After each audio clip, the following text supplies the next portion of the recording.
Eto na. O, di ba si Risa may lamas. O, si Dilima naman may Junel.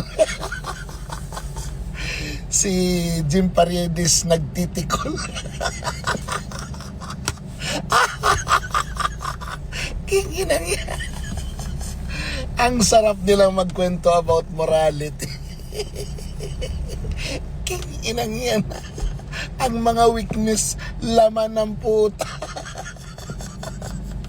Di ba? I mean, si Risa Ontiveros na chismis din yan sa isa ring ayoko na masyadong malapit yung clue pero kakantahin na lang natin ha, kakantahin ko yung clue ha. Ito yung clue. Mr. DJ, can I make a request? Yan yung clue. Pwede ba? King-ina talaga tong bakulaw na to. Oo. Di mo alam kung ano nang pinupunto niya eh. Napati na yung mga ganyan-ganyan na mga bagay-bagay. Dinadamay-damay na niya. Anong ini-expect mo, Mandalulo? Aamin ng isang Risa Ontiveros kahit wala namang pangyayaring ganon? Bakit close ba kayo? At alam mo lahat ng galawan niya? At talagang makonfirm mo na may ganon? Para magtatatawa ka ng ganyan, nalalabas na yung alang-alam mo, punyeta ka. Ha? Meron ka pang sasabihin mo na si Junel ay, pwedeng mag-appoint ng fiscal dahil kasama niya yung nagsituwaran si Dilima. Bakit? Nandun ka ba nung nagtuwad sila? Para talaga ipaamin mo na may nangyayaring ganon? Ano pakialam mo? Kung magtitikol si Jim Paredes, bakit hindi ka din ba nakipagtikulan kay Jeros? Kaloka to. Nanadaot ka sa mga ganyang mga bagay. This only proves, Mandalulo, na talagang yoye ka. The fact pa lang na pinatulan mo ako sa mga ganitong mga bagay-bagay na chismis, mas masahol ka pa sa mosang na marites. Ako may karapatan ako magchismis magmumosang dahil babae ako.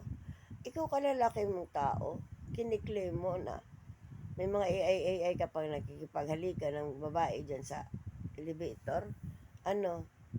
To hide the real truth? King ina mo ka. So, idiniday mo ang katotohanan na kung may immoral man dito, ay ang mga poon mo. Hindi mo ba inisip na may ebidensya si Duterte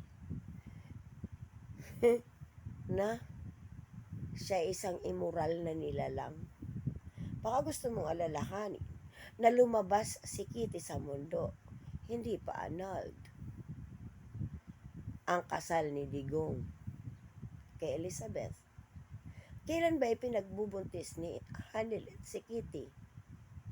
Totally na ba? Natanggal na yung lusaw na yung kasal nila? Maliwanag. Narcissistic attitude and infidelity.